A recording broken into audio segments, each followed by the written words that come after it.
Tekornya di jalan, Pak. Hah? Di jalan. Bagaimana cara ngitungin coba? Yang punya mobil otomatis nggak mau kurang istilah itu di jalannya, Pak. Oh. Aku selaku supir ini, Pak ya. Iya. Kalau dikasih uang jalan 600 nggak sanggup, Pak. Terus terang.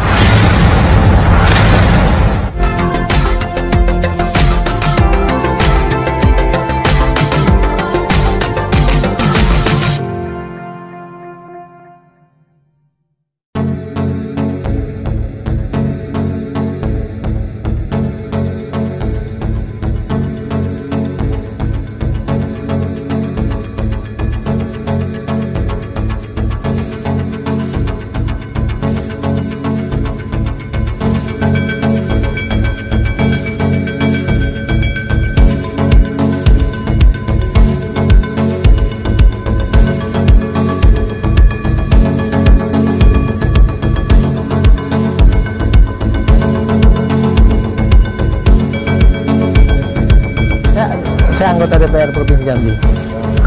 Hah? Mulkar. Yang bawa mobil. Itu mobil Pak? Isinya bawa batu bara. Ya, Pak. Itu tengok ya, kan? Jadi memang batu bara ini. Ini dibawa dari mulut tambangnya dari mana nih? Dari Stopael Gilis, Pak. Stopael Gilis. Ya, Itu letaknya di Kabupaten Tebo. Tebo. Desanya desa apa tuh? Desanya Rantauapi. Rantauapi. Nah, ini yang awak ambil dari mulut tambang ini bagaimana caranya? Bagaimana cara? Ini punya mobil sendiri atau awak sopir atau gimana? Coba saya ceritakan mobilnya dulu. Awak kok supir. Sopir. Nyerap kawan. Kawan ini kan lagi balik ke Palembang. Jadi nyerap. Jadi nyerap awak nih. Jadi nyerap inilah 2 rit. Ini kedua ritnya. Dalam 1 hari itu berapa rit? Awak mulai berangkatnya dari jam berapa tuh? Mengambil dari mulut tambang itu jam berapa? Dari jam 12 siang kemarin. 12 siang kemarin. Iya. Nah, udah tuh. Udah itu muatnya lah jam 4 sore. 12 siang muat 4 sore. Iya. Itu kenapa antrian atau apa? Antrian panjang. Antrian panjang itu sekitar berapa antrian awak tuh? Paling enggak 50 itu 50. sedikit itu biasanya. 50. Jadilah dapat trip, artinya antrian yang ke-50 baru punya awak diisi. Iya. Ngisinya berapa lama? Ngisi batu bara ini berapa lama? Dalam mobil truk kau tuh? 20 menit paling lama, Pak. 20 menit. Isinya berapa? Isinya ini nominal 10 ton ini, Pak. Ini karena kemarin itu kan permintaan 8 ton. Jadi yang punya DO ngomong jangan 8 ton, 10 ton bayar supaya lemah istilahnya itu uang yang punya mobil ada pendapatan. Macam itu gitu kan. Kalau 8 ton enggak aktif pendapatan katanya. Jadi isinya 10 ton. 10 ton. Tapi dibilang Ya 10 ton, Pak. tapi kan aturannya kan 8 ton nih. Iya. Kenapa? 8 ton dianjurkan pemerintah 8 ton. Iya. Diisi 10 ton. Iya. Kenapa harus 10 ton? Kenapa tidak menjalankan dari perintah oleh pemerintah? Kenapa? Macam ini, Pak. Keterangan dari pengurus. Kalau 8 ton dengan harga ampra segitu, uang jalan kita ini kan uang jalan berapa? Uang jalan 1 juta. Uang jalan 1 juta. Ampra kita kan 18. Ampra 1.800.000. Berapa? Rp180 per 180 rupiah per kilo. Per kilo. Berapa tuh kali 10 ton tuh?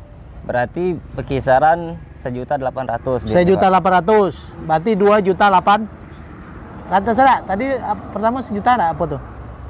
Enggak, itu Pak 10 ton itu 1.800.000, Pak. Ya dipotong duit ongkos apa itu borongannya 1 juta. Berarti kan 2.800.000. 1 juta 1.800.000, Pak. Iya 1.800.000. Iya. Berapa tuh? Dipotong 1.800.000 itu dipotong dengan duit jalan, Pak. Berapa? 1 juta. 1 juta tinggal. Sisa 800 lagi, Pak. 800 itulah Untuk orang tua mobil. Untuk tukang mobil. Ya punya mobil. Kalau umpama diisi 8 ton. Umpama nih katanya kalau enggak 10 ton kan rugi. Kalau diisi 8 ton, di mana letak kerugiannya? Tekornya di jalan, Pak.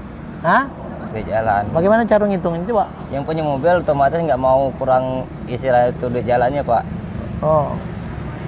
Aku selaku supir ini Pak ya. Iya. Kalau dikasih uang jalan 600 nggak sanggup Pak. Terus terang.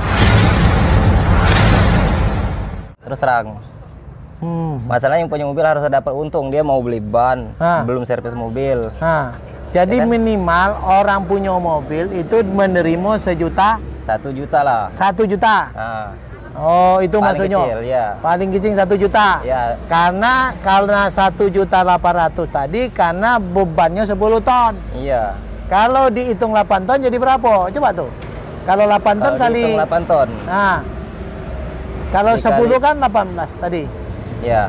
Kan 1 kilonya berapa tadi? 180. 180 kali 8. 180 kali 8 1.600.000 Pak. Nah, kalau 1.600.000 artinya untuk awak berapa? Harus. Seharusnya untuk dua jalan. Iya. Itu nggak bisa kurang Pak. Minyak kita pergi full tank itu 400. Baliknya kita full tank lagi 400 Pak. Kemana lagi gaji kita? Kalau kita gaji sekedar 800 atau 700. Ayo Iya. makanya itu kalau 8 ton Ya. enggak dapat apa-apa. Nggak dapat apa-apa. Supir enggak dapat apa-apa. Yang punya mobil enggak dapat apa-apa. Kalau 10 ton Masih ada sisa. ada ya. sisa. Masih Kamu ada kedapat berapa? Saya sekedar ngambil ongkos jalannya ya Pak. Berapa tuh? Uang jalan 1 juta itu masih sisa 150 satu rit.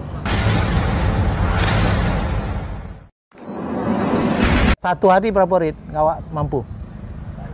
Kalau dari Tebok ke Jambi itu 2 hari 2 malam itu 1 rit Pak. Nggak bisa tentu kalau keadaan macam ini. Berapa penghasilan awak? Jadi supir dalam sebulan, coba kau hitung berapa rit dalam Paling sebulan? besar 2,5 juta paling besar kalau dikumpulin. Kalau hemat itu Pak. Kalau nggak hemat ya nggak dapat. Nggak, pokoknya kalau hemat biar masyarakat Provinsi Jambi tahu kalau supir pun hemat dengan 10 ton, ya tak? Yang tidak 8 ton tidak mendapat, ya kan? Ya. Dan mendapat duit lah supirnya, ya. Ya. Nah, artinya dalam sebulan itu cuma dapat 2 juta. 2 juta. Nah, dibayangkan kalau isinya 8 ton kan gitu kan? Ya. Sopir tidak akan dapat berapa kalau menurut awak kah? Kalau 2 juta tadi, kalau dengan 8 ton bagaimana? Nggak dapat duit Pak. Mundur supir. Seluruh supir mundur Pak. Kan Iya. itu kesimpulannya. Seluruh supir? Mundur. Nggak sanggup. Atau berapa supir yang awak hitung? Banyaknya? Sebanyak supir di Jambi. Iya. Nggak tahu Pak. Masalah macam ini. Nah, Supir baru kemarin sore aja udah bawa mobil. Macam itu. Lain kalau bulan-bulan kemarin itu supirnya agak mending, ada kurang kan. Ya. Jalan aja masih lancar. Kalau sekarang ini jalan mana? Semalam itu Pak macet dari jembatan Rantau Puri sampai ke Muara Bulian. Berapa jam perjalanan dari Muara Bulian ke jembatan Rantau Puri? 3 jam lebih Pak. Perjalanannya merayap. Makanya aku mampir di sini tidur. Nggak mampu lagi untuk ke bongkaran. Bongkaran di mana nih? Ini di apa tuh Talang Duku. Talang Duku. Di ya. stop filenya siapa tuh? Ationg. Hah? Ationg. Ationg. Nah, apa kendala-kendala di lapangan di jalan apa Be? Kendala di lapangan nggak ada Pak. Cuman sekedar macet-macet dikit inilah. Ayo. Yang kemudian saya lihat banyak yang ditabrak tuh gimana tuh? Ada kemarin ditabrak mahasiswa sudah tuh ya lari tuh gimana? Kenapa tuh? Nah itulah Pak tanda tanya kami supir ini Pak. Yang nabrak mahasiswa itu kan bukan mobil batu bara. Terus kenapa mobil batu bara jadi sasaran mereka ini?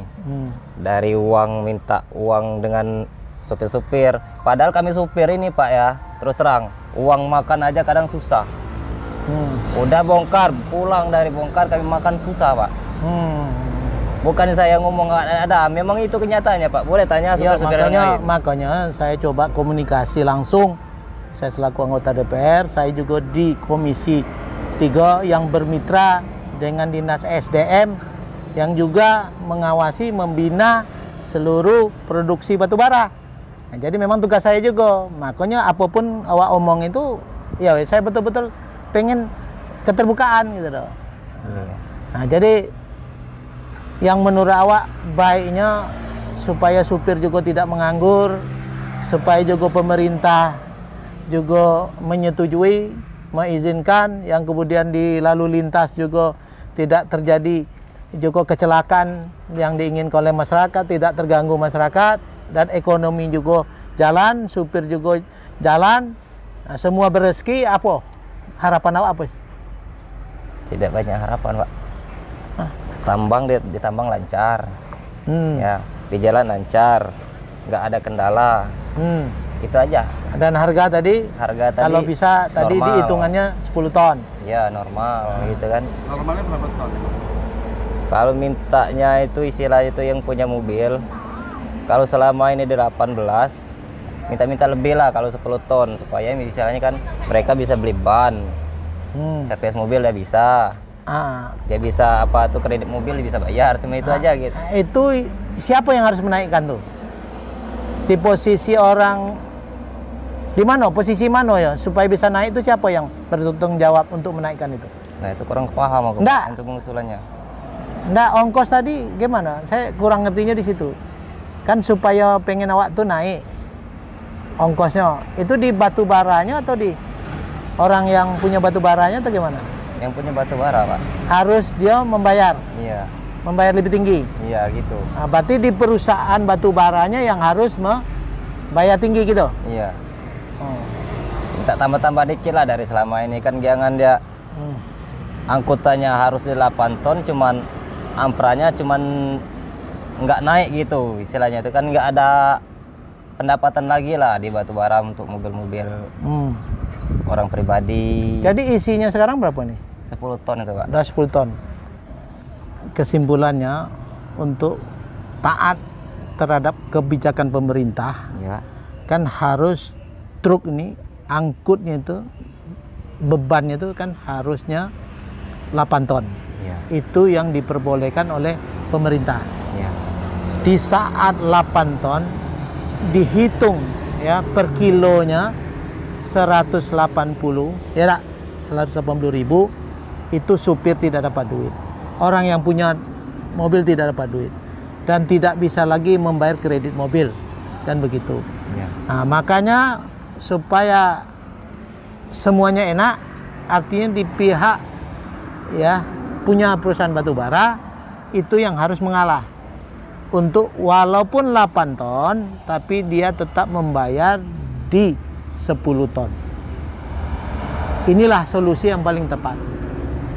Tadi sopir langsung nyampai dari penginannya, di mulutnya tambang, antrian lancar, ya kan? Ya.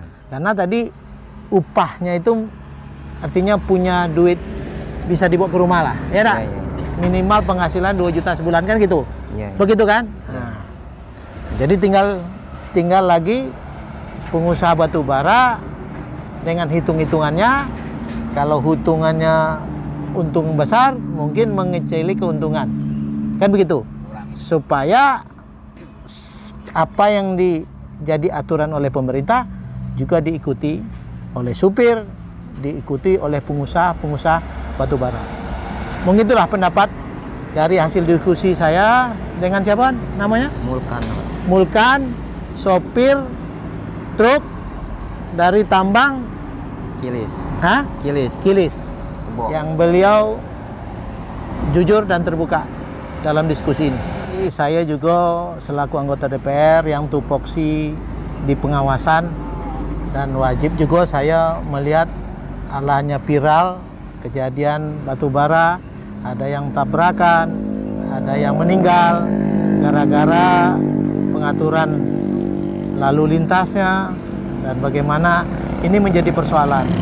Yang kemudian bagaimana tadi pendapat yang ada sampaikan tadi, keinginannya mungkin saya sampaikan di OVD ya, dinas terkait, dan juga rekan-rekan di Komisi 3, bahwa kami akan mencarikan solusi dan mengajak pihak OVD untuk rapat dengar pendapat supaya proses semua lancar, kebijakan pemerintah juga dijalankan, para pengusaha batu bara juga sedikit mengalah supaya semua juga lancar. Dan saya juga nasihati kepada supir-supir batu bara supaya jangan ada lagi tabrakan, kecelakaan, juga plat-plat nomor yang di belakang kadang-kadang saya lihat juga tidak pakai plat, tolong dipasang plat.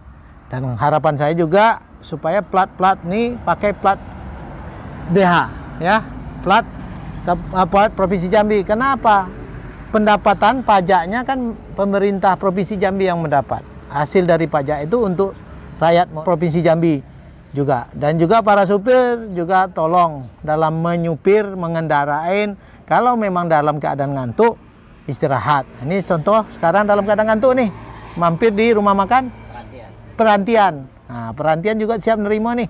Artinya multiplier efeknya juga berbagi-bagi rezeki kepada sepanjang jalan yang kita jalani itu. Rumah makan juga bersedia untuk melayani penginapan dan juga dapat multiplier efeknya juga meraup keuntungan. Tapi semuanya lancar. Inilah harapan saya bagi masyarakat Provinsi Jambi yang rajin dan selalu nonton Ipan Wirata Channel.